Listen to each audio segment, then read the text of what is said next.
are part 2 of our Good Neighbor of the Year final countdown. We have 6 of the 12 amazing humans representing standout organizations vying for the title. We got Jeff, Liana, Maggie, Tim, Pearl, and Nancy. Give it up for them, y'all.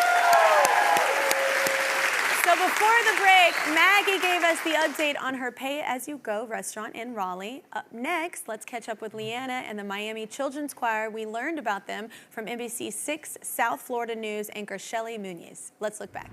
Miami Children's Chorus has been around for more than 50 years, and these children are being served from 8 to 18 years old, and we're not just talking about finding their voice when it comes to vocal talent, but it's about the life skills they're getting, the values that are being instilled, the friendships, of course. And I grew up singing in a choral program. Absolutely, I grew up in a choral program as well. It was awesome.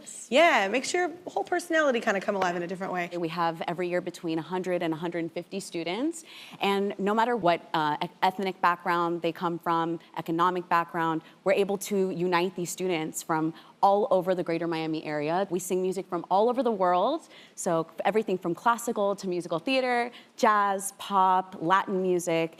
And That's so important to like show all of that. I was shown that as a child, and it changed me. So it's all about that worldview and helping them find their voices in music and beyond. We have them in all different types of performances, from local to national and international. They've sung on the Arts Center stage in Miami, the Kennedy Center in Washington, D.C., Sydney Opera House in Australia. And then we get to work with artists like yourself, amazing people like Gloria Estefan. We've sung live with her, with Emilio Estefan, and we even sang with Queen Latifah at the Super Bowl. So doing all these types of performances help these students see that the stars are the limit. I mean, there is no limit. They can sing wherever and whatever they want to sing. These amazing children, their incredible voices that have gone on to do incredible things. They've gone on Broadway, a maestro in Vienna.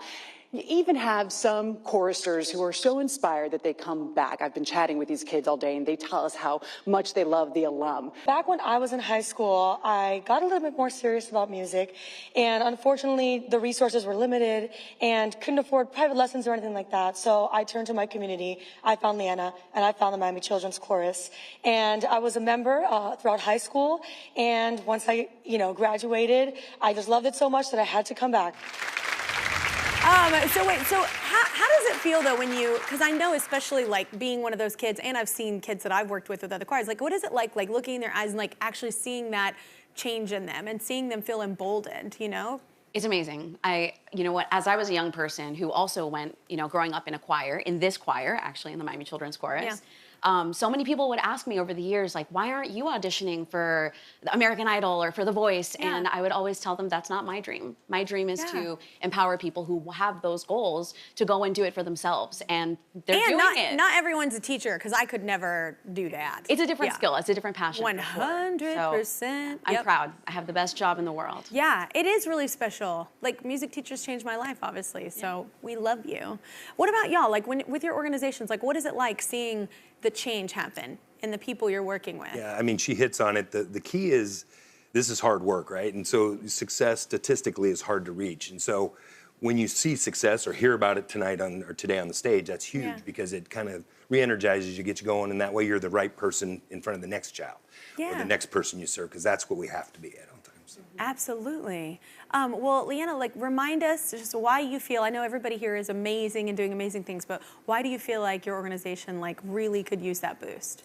So music is something that it's the universal language. Every person has been affected by it in some way or another. You find comfort in it, you express yourself through it, reminds you of beautiful memories when you hear it.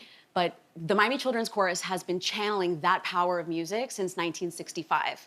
And what we do with our students goes beyond training them how to use their musical voice. We are embedding in them a deep, lifelong sense of confidence so they can go out into the world and be unafraid to use their voices and speak their minds. And the power of experiencing that with us and joining forces with other people to actually achieve these big, beautiful, and impactful things, it makes all the difference in the world. So some of our singers will go on to have amazing musical careers, but most of them will transfer that confidence into something else, like that discipline. Yeah, that discipline, right? Who knew? I never thought I'd have a talk show. Yeah, you just never know where the road will go. But you are right, though, the discipline you learn, the responsibility responsibility, the teamwork, like it's all amazing. The arts are just so helpful in that sense for children everywhere. Please hold on to your art programs.